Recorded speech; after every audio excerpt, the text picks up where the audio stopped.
வணக்கம், எல்லாரும் எப்படி இருக்கிறீங்க? நான் இன்றைக்கு ஒரு வெண்டிக்காய் பால் சொதி தான் செய்ய போகிறேன்.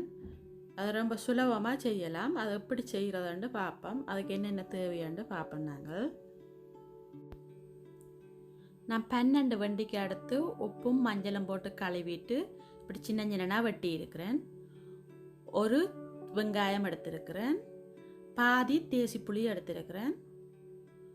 ஒரு பச்சை மிளகாய் எடுத்து சின்ன சின்னனா அதையும் வெட்டி வச்சிருக்கிறேன்.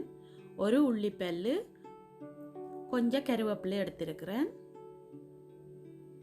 தேவையான அளவு உப்பு எடுப்போம். மிளகுத்தூளும் தேவையான அளவு. அரை கப் பால் எடுத்திருக்கிறேன். அரை கப் பால்ண்டா 120 மில்லி லிட்டர் பால். முதலாம் தேங்காய் பால்லாம் எடுத்திருக்கிறேன். இப்போ ஒரு சட்டியை எடுத்து அதில் நாங்கள் வெண்டிக்காயை போடுவோம். இதுக்கு நாங்கள் எண்ணெய் ஒன்றும் பாவிக்கையில் சும்மா பச்சையாக தான் வைக்க போகிறோம். அதுக்குள்ளேயே நாங்கள் வெட்டி வச்சுருக்கிற பச்சை மிளகாயையும் போடுவோம். அதுக்குள்ளே அந்த ஒரு உள்ளிப்பல்லையும் வெட்டி போடுவோம். ஒரு வெங்காயத்தையும் அதுக்குள்ளே வெட்டி போட்டுட்டு பாதி தேசி புளியை நாங்கள் அதுக்குள்ளே புளிஞ்சு விடுவோம். இந்த தேசி புளி நாங்கள் முதலே விடுறது என்னதுன்னா, வெண்டிக்காயில் ஒரு ஜெல் தன்மை இருக்குது. இந்த தேசி புளி விட்டு அவிய வைக்க அந்த ஜெல் தன்மை இழுபடாமல் இருக்கும். ஒரு கப் தண்ணி விடுவோம். 240 மில்லி லிட்டர் ஒரு கப் தண்ணி. எல்லாத்தையும் போட்டு ஒன்றாத்தான் நான் அவிய வைக்க போகிறேன்.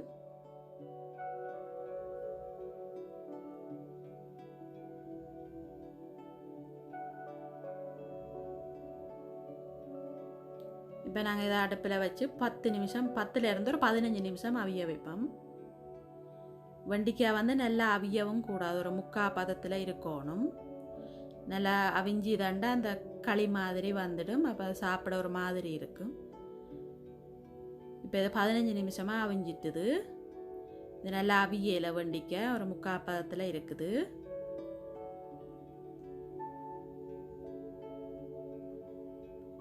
தண்ணியும் கொஞ்சம் வற்றி வந்துட்டுது. இப்போ இதுக்கு நீங்கள் தேவையான அளவு உப்பு போடலாம்.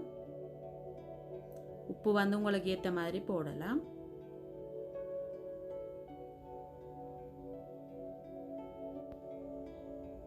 இதுக்குள்ள இப்போ நாங்கள் எடுத்து வச்சுருக்கிற தேங்காய் பாலையும் விடுவோம். தேங்காய் பால் விட்டு நல்லா அவிய வைக்கக்கூடாது, 2 நிமிஷம் அவிஞ்சா காணும்.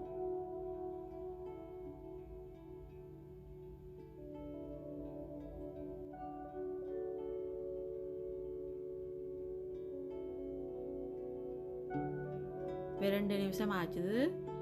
தேங்காய் பாலும் கொதிச்சு கொண்டு வந்துட்டுது. இப்போ நீங்கள் உப்பை சரி பார்த்துக்கொள்ளுங்க.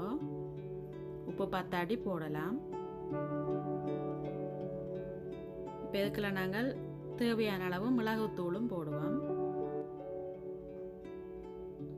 மிளகுத்தூளும் உரைப்புக்கு ஏற்ற மாதிரி போட்டால் காணும்.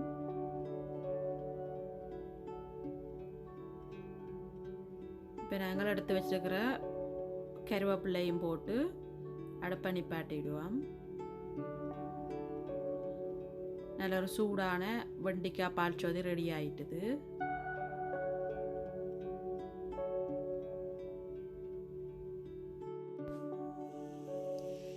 இப்போ நல்ல சூடான சுவையான வெண்டிக்காய் பால் சொதி ரெடி ஆயிட்டுது.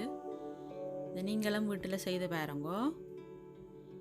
இந்த வெண்டிக்காய் பால் சொதி வீடியோ உங்களுக்கு பிடிச்சா லைக் பண்ணுங்க, ஷேர் பண்ணுங்க உங்கள் நண்பர்களுடன். புதுசாக பார்க்குற நீங்களாக இருந்தால் என்னுடைய சேனலை சப்ஸ்கிரைப் பண்ணுங்க. தேங்க்யூ.